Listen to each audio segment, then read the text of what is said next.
បើយើងអត់បងរំលោះតើយើងធ្វើម៉េចបានផ្ទះនៅបើយើងអត់លុយយើងចង់មានផ្ទះនៅសួរថាធ្វើម៉េចបានវាអត់បានទេបើអត់លុយអត់បងរំលោះបានផ្ទះណានៅវាអត់ទេយើងនៅផ្ទះជួលសិនទៅហេតុអីដែលលោកគ្រូចេះតែបខំឲ្យនៅផ្ទះជួលលោកគ្រូខ្ញុំចង់បានផ្ទះនៅទៅខ្លួនឯងប៉ុន្តែជំរឿនដែលយើងអត់លុយនៅលើពិភពលោកបើយើងគ្មានលុយយើងចង់បានអីចង់បានអីក៏វាមិនបានដែរមិនមកសួរខ្ញុំទេមិនសួរលោកគ្រូទេខ្ញុំរៀនតែដល់បណ្ឌិតទេបូកដល់បណ្ឌិតទេគេហៅមិនក្រោយបណ្ឌិតទៀតក៏ឆ្លើយមិនរួចដែរចម្លើយរបស់ខ្ញុំថាបើគ្មានលុយទេកុំចង់បានទេខ្លីមិនប្រមាថមិនមើងងាយអីទេបើអត់មានលុយកុំមានគំនិតចង់បានយើងចង់បានតែយើងត្រូវតែខំប្រឹងរកលុយមិនខំប្រឹងថាអត់លុយហើយចង់បានទេទេថាមិនបងរំលោះតើធ្វើម៉េចបានទេបើយើងអត់ទាន់មានលុយជួលផ្ទះនៅសិនប៉ុន្តែគោលដៅយើងចង់បានទេថ្ងៃណាមួយមានឱកាសយើងនឹងទិញ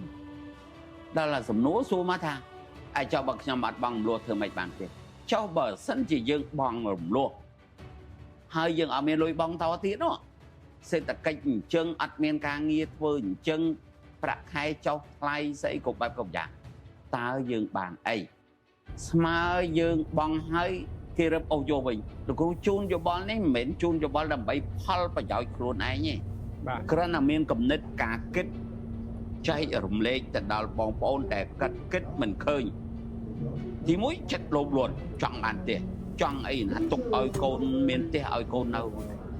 យើងអត់តាន់មានលុយបាទជំរើសទីមួយគឺគ្មានទេវាអត់លុយគឺគ្មានផ្ទះចឹងរស់នៅតាមអ្វីតាមលទ្ធភាព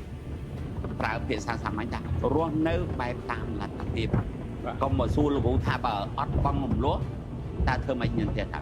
បើអត់មានលុយកុំទិញផ្ទះទិញបំណុលគឺស្មើនឹងជាប់បំណុលអញ្ចឹងចាំមានលុយសិនណាឲ្យតែយើងមានគំនិតថាចង់បានទេថ្ងៃណាមួយយើងបានហើយដោយសារការខិតខំប្រឹងប្រែងរបស់យើងអញ្ចឹងលោកគ្រូឆ្លើយខ្លីៗជូនទៅដល់បងប្អូនដែល comment សួរនៅក្នុង TikTok ថា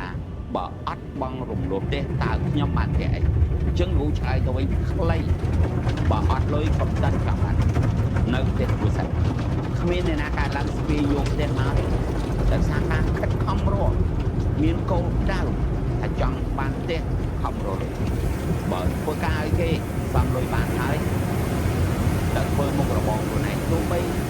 ការក្រិនតូចស្ដាប់អាប់តូចតាចតែគាត់ធ្វើខ្លួនឯងដើម្បីសន្សំលុយទិញផ្ទះជូនយោបល់ខ្លីៗហើយយកទៅគិតហើយក៏មិនតទៀតមកចង់សួរលោកគ្រូអីក៏សួរមកព្រោះលោកគ្រូគ្រាន់តែជាមនុស្សម្នាក់ចង់ចែកលេខនឹងដំណោះស្រាយរាល់បញ្ហារបស់ខ្លួនឯង